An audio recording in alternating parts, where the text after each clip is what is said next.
Oi pessoal, sejam muito bem-vindos a mais um vídeo aqui no canal. No vídeo de hoje eu quero conversar com vocês sobre organização. Eu amo esse tema e eu sei que vocês gostam bastante também. Eu quero dar dicas muito práticas para mães ocupadas. Eu não preciso nem dizer que são mães ocupadas, toda mãe é ocupada, né, minha gente? E se você não é mãe, calma, algumas dessas dicas podem te ajudar demais a também tornar sua rotina mais leve, mais prática, mais de boa. Mas antes de tudo, se você gosta desse tipo de vídeo, se você gosta desse assunto, considere se inscrever aqui no canal.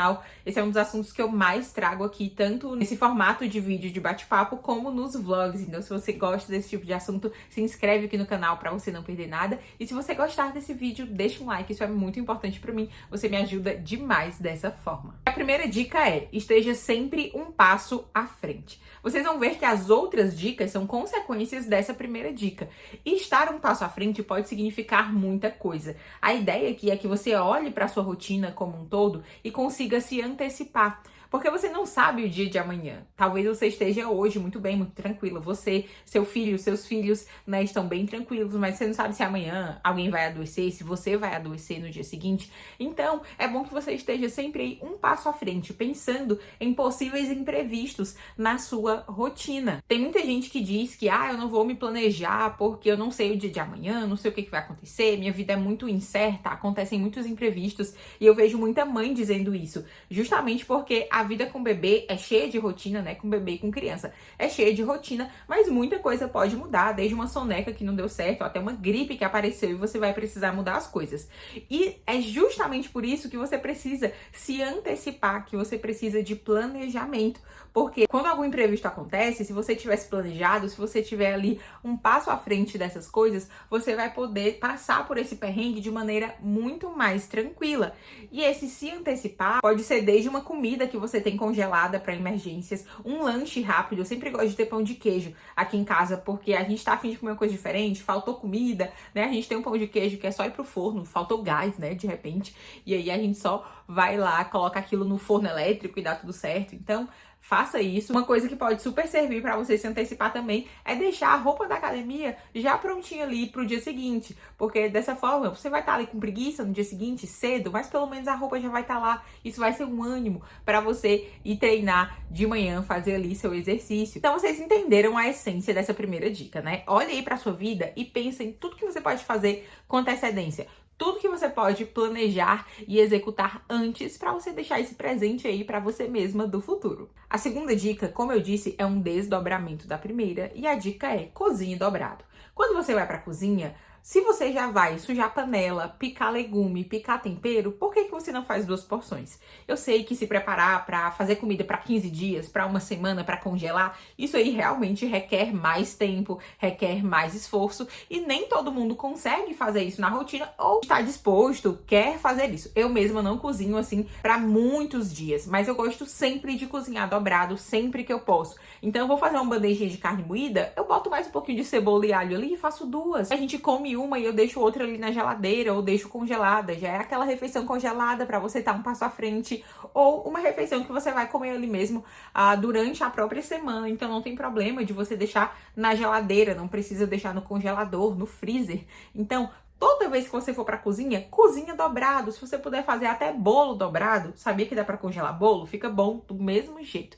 Então, cozinhe dobrado, porque isso pode te salvar nos dias que seu filho ficar doente, nos dias que der tudo errado ali, o seu gás acabar e você só puder esquentar alguma coisa no micro-ondas. Cozinha dobrado, vai por mim, isso não vai te custar quase nada de esforço a mais e vai te poupar de muita dor de cabeça caso você passe aí por algum imprevisto no futuro. A terceira dica é: faça um rodízio de brinquedos e de livros. Se você tem um bebê e você se empolgou ali comprando livros como eu fiquei muito empolgada com livros infantis, e também se você se empolga de repente com brinquedos, seu filho ganha muito brinquedo e vocês têm muitos brinquedos, uma boa dica é você fazer um limpa de tempos em tempos nesses brinquedos, mas também fazer um rodízio, porque as crianças enjoam, né? E quando elas têm ali muitas opções, isso eu vejo no Timóteo, que é o meu filho pequeno, ele é muito pequeno, mas eu já vejo que quando ele tem muitas opções ali na frente dele, ele acaba se estressando, ele não brinca com nenhum, e fora que fica uma bagunça a mais para você organizar, fica aquele montanha, né? Aquela montanha de brinquedo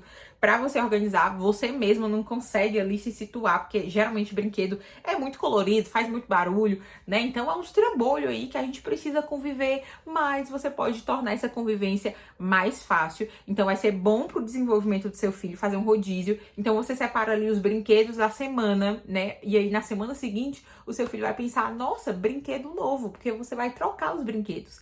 E isso funciona com livro também. O Timóteo é muito pequeno, então ele percebe, mas não percebe tanto esse rodízio. O que ele percebe é porque não tem tanta poluição visual ali, mas à medida que ele for crescendo, essa questão da novidade, de olha, brinquedos que eu nem lembrava que eu tinha, né? Tipo quando você lembra ali de uma roupa que tá ali no fundo do armário e você já tinha esquecido dela e você gosta muito dessa roupa, aí você fica, é quase uma roupa nova, né? Então isso é muito bom. Com livros também. O Timóteo tem muito livro. Foi o que a gente mais se empolgou comprando pra ele. E toda vez que eu ia sentar ali em frente aos livros dele, que eu coloco numa caixa assim grande, eu ficava pensando, o que eu vou ler pra ele? E eu ficava paralisada diante das opções. E aí eu fiz, né? Peguei ali, separei só alguns e coloquei ali no lugarzinho dele de brincar. E tem sido ótimo pra mim, porque eu já sei ali o que eu vou ler. Geralmente eu leio todos que estão ali, né? Leio uma parte deles ou todos, porque são poucos livros. Isso tem me ajudado muito e tem ajudado ele também. É bom que eu vou repetindo as histórias, como ele é muito pequeno, eu vou repetindo as histórias e ele começa a se familiarizar com elas, né? Ainda falando de brincadeiras e de brinquedos também, uma dica que vai te ajudar demais na sua rotina é ensinar o seu filho a brincar sozinho e a lidar com o tédio. Eu sei que isso é muito difícil, eu mesma estava nesse processo há algumas semanas atrás, porque desde que o Timóteo nasceu, eu tento fazer com que ele fique ali na dele, brincando sozinho, por algum tempo. Eu sei que a capacidade dele de fazer isso não é tão grande, mas eu estava sempre acostumando. Só que chegou em algum momento ali que eu vi, né, que ele chorava ali, e aí eu já queria pegar ele no colo, porque é mais fácil, por mais que seja mais dificultoso, assim, de estar com ele no braço e fazer as coisas, eu pensava, eu vou fazer logo isso aqui, vou colocar ele no braço mesmo. E aí, gente, minha coluna sentiu demais. Eu tô fazendo fisioterapia, inclusive. E eu vi que não dava pra eu manter o Timóteo no meu colo o dia inteiro, todo o tempo que ele tava acordado. E isso é ruim para o desenvolvimento dele, né? Porque ele precisa estar no chão, ele precisa estar brincando, explorando, pegando em texturas e tal. Foi aí que eu voltei a ensinar o Timóteo a brincar sozinho. No começo tem resistência. Se você fica todo o tempo que seu filho tá acordado, não tô dizendo que você não pode ficar com seu filho no colo, que colo estraga, nada disso. Mas, gente, é impraticável você ficar o tempo todo que o seu filho tá acordado com ele no braço, se ele é bebê, né? Tipo o meu ali, que é bebê. Porque o bebê também vai ficando mais pesado e a coluna vai sentindo, né? Então é uma coisa impraticável a longo prazo.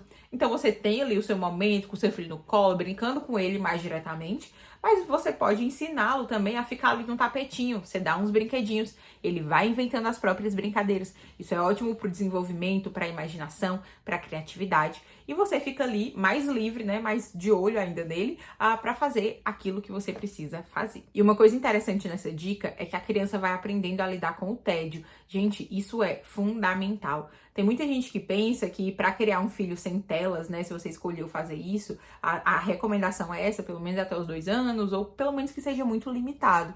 As pessoas pensam que, se eu não der um celular, um tablet pro meu filho o dia inteiro, eu vou ter que passar o dia entretendo ele. Gente, a criança não precisa ser entretida. Você não precisa passar o dia servindo de bobo da corte pro seu filho. O seu filho precisa aprender a lidar com o tédio. Isso é uma coisa que nós adultos precisamos lidar e a gente não sabe. Por isso que a gente tá sempre se cercando de ruído. A gente tá sempre vendo um vídeo, sempre vendo um reel, sempre ouvindo alguma coisa, porque a gente não sabe lidar com o tédio, a gente não sabe lidar com o silêncio. E a gente pensa que as crianças também não têm essa capacidade. Da mesma forma que nós precisamos lidar com esse tédio, lidar com o silêncio, as crianças também precisam, isso vai ser ótimo para elas, né? A gente já falou aqui em outros vídeos sobre essa questão de estar sempre cercado de ruídos, como isso é ruim, como isso é uma necessidade péssima do nosso tempo, né? Que a gente não sabe estar em silêncio, a gente não sabe estar quieto, a gente não sabe descansar. Então, por que não ensinar isso aos nossos filhos desde cedo? E à medida que a gente vai ensinando eles, a gente também vai aprendendo, a gente também vai se reeducando. Isso é um processo maravilhoso, sabe? Ter filhos é uma oportunidade, pelo menos eu tenho visto nesse pouco tempo de maternidade, é é uma oportunidade maravilhosa de mudar coisas que a gente sabe que não são boas, que a gente pratica, né? Hábitos que a gente sabe que não são bons. Então, se a gente vai ter que educar ali aquela criaturinha, né? Aquele filho que Deus nos deu, por que não reeducar também alguns hábitos ruins nossos? Próxima dica é: faça rondas durante o dia. O que são essas rondas? Você vai olhar ali para a louça, por exemplo, depois do café da manhã, e você vai escolher um momento na manhã para já deixar aquilo ali em ordem. Você vai tirar 5 minutos de manhã, 5 minutos de tarde e um tempinho a mais de noite para olhar ao seu redor e pensar: nossa, em 5 minutos eu consigo desfazer essa bagunça aqui em cima da mesa da cozinha. A minha mesa sempre fica bagunçada, gente, que eu vou jogando tudo lá, né? Mas eu vou aqui tirar uns 5 minutos e vou deixar o bebê do meu lado no chão e vou desfazer essa bagunça. Eu vou tirar 5 minutos e vou sair pegando todos os casacos que ficaram aí pela casa, que agora que tá esfriando aqui, a gente começa a deixar casaco em tudo que é canto. E aí eu vou fazer essa ronda, vou colocar as coisas em ordem, né? Então você faz isso de repente ali no final da manhã, já deixa a louça lavada, faz isso depois do almoço. E de noite eu gosto de fazer a ronda principal. Com isso eu já engato a próxima dica. Durma com a cozinha em ordem. A cozinha é o coração da casa, o centro da casa, junto ali com a sala principalmente. Muitas casas têm a sala e a cozinha integradas, né? Então, dormir com a cozinha em ordem vai te dar a sensação de que o seu trabalho começa e termina. Porque a gente repete, né, que o trabalho de casa não tem fim. E assim, gente, realmente sempre tem alguma coisa para fazer. Mas nós podemos sim colocar a cozinha em ordem e o método Fly, né? O método Fly Lady diz que é fechar a casa. Então você vai colocar a sua casa para dormir. Você vai deixar tudo em ordem. Já faz um combinado com outras pessoas da sua casa, com seu marido, filhos mais velhos, de olha, eu vou colocar aqui a casa em ordem às 7h30 da noite, às 8 horas da noite. Depois disso, se você sujar alguma coisa, lava, seca, deixa ali bonitinho. Se você sujar a mesa, passa um paninho, faz alguma coisa ali pra casa ter ordem, sabe? De ordem, ter hora de acabar, do serviço acabar. Então, eu não vou fazer ali lavar a louça às 8, às 9, às 10, às 11 e a gente passa o dia igual barata tonta, sabe? Então essas rondas programadas em turnos do dia nos ajudam a não passar o dia apagando incêndio. E o dia, nossa, eu vou limpar o quarto, depois eu vou limpar a sala, depois eu vou limpar isso aqui, né? A gente já falou de cronograma de limpeza em outros vídeos, mas fazer essas rondas rápidas nos ajuda a manter as coisas em ordem, a não passar o dia no caos, né? Porque senão, se a gente for limpar só de noite, parece que o caos ali é muito maior do que a gente, e a gente vai acabar dormindo com a casa suja mesmo, porque, né, imagina, tá uma bagunça enorme. A sétima dica não é uma dica de organização, mas vai facilitar muito a sua vida, que é fortaleça o seu corpo. Depois que eu me tornei mãe, eu percebi como eu tava fraca. Eu me exercitei durante a gestação, mas eu passei 4 meses, quase 5, sem me exercitar depois que o Timóteo nasceu. E aí, coincidiu justamente com a fase ali que eu só ficava com ele no colo direto e ele já tava bem mais gordinho. Não era mais um RN, não era mais um nenenzinho pequenininho.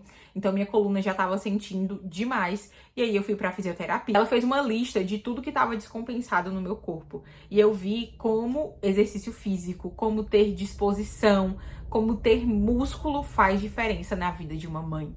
A gente tem muito essa ideia de que mãe não se cuida, né? Então, mãe não faz exercício, mãe não tem tempo pra ser forte, pra ficar forte. Isso é coisa de gente que tem mais tempo. Mas, gente, as nossas demandas são muito puxadas, são muito pesadas. A gente tem ali criança pra ficar correndo atrás, pra ficar pegando. Tem as demandas da casa, tem as demandas do trabalho, tem 1000 demandas, né? 1000 pratinhos pra equilibrar. E nós precisamos fortalecer o nosso corpo.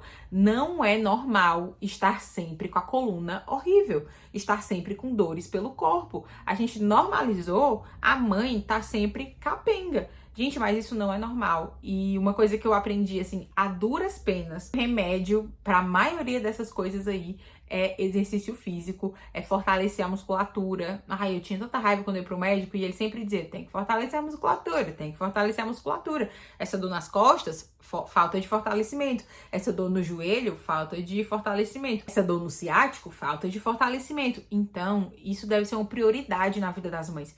Não é fácil. Eu tô falando isso porque eu sei como melhora a minha vida, mas tem sido uma luta eu conseguir colocar o exercício físico como algo regular na minha vida. Tem sido uma luta que eu tenho travado desde dezembro do ano passado, mas eu não desisto. Eu paguei o plano anual da academia, porque mesmo que eu vá uma vez, 2 vezes para academia por semana, ainda assim eu vou, e eu vou sempre tentar ir mais vezes, porque eu preciso ter um corpo forte. Esses quase 28 anos de vida, agora com o filho, é o momento em que eu tenho sentido a maior necessidade de ter um corpo forte. E a última e mais importante dica é: fortaleça o seu espírito.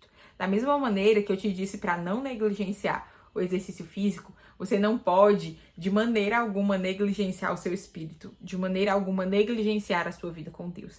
Eu sei que a vida devocional, a vida com Deus, muda muito depois que nós somos mães. Muitas coisas ficam muito mais intensas, a nossa dependência de Deus parece que fica muito mais escancarada, mas nosso tempo muda muito, o tempo devocional. Se você fazer devocional ali sentada com café, escrevendo, fazendo Bible Journaling, fazendo 1000 coisas, muito provavelmente você não está conseguindo fazer isso depois que o seu filho nasceu, mas nós precisamos colocar como prioridade um tempo devocional.